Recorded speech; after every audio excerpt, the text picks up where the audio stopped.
Ni maombi unapaswa uyafanye kama yale Ana. Nini maana ya maombi ya Ana? Maana ya maombi ya Ana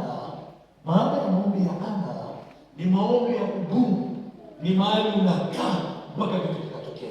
Kwa hiyo tunaposema maombi ya Mungu niumbie moyo safi, ni maombi ya kufanya ukae mpaka uone mabadiliko.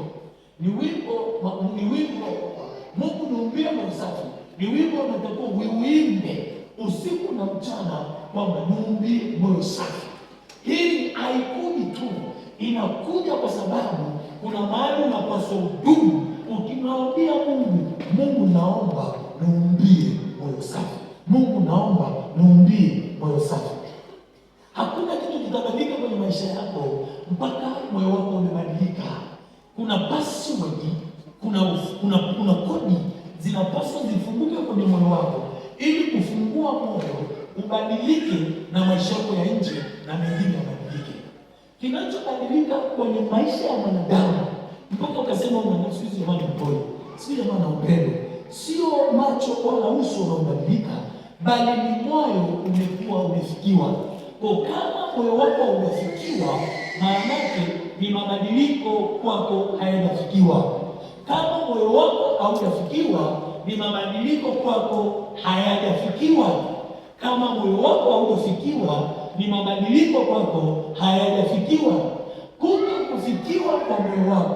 Kutokufikiwa kwa moyo wako kutakuchelewesha sana pale unapotakiwa kwenda. Kutokufikiwa kwa moyo wako kutakuchelewesha sana pale unatakiwa kwenda, pale unatakiwa kufika, pale unatakiwa kwenda.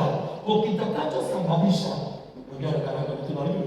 kitakachosababisha ufike ulikokusudiwa au ulikokusudia ni moyo wako kufikiwa. Oh my God.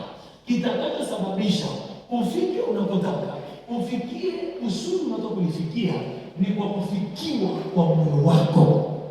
So wepesi wa kufikiwa kwa moyo wako ni wepesi wa wewe kufanikiwa.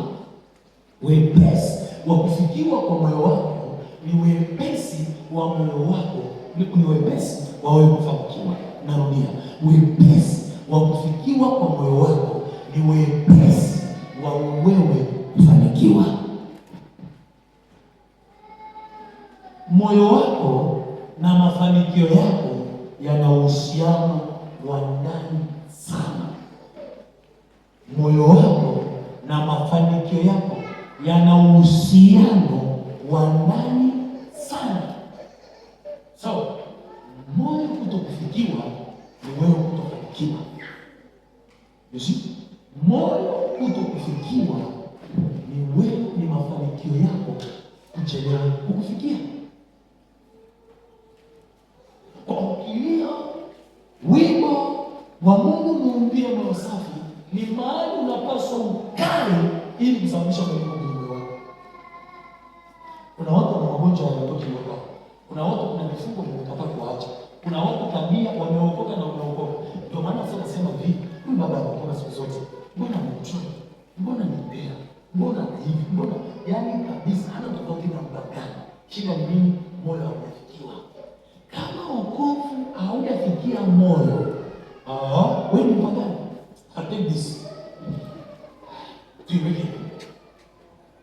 Kinachofikiwa na wokovu ni moyo.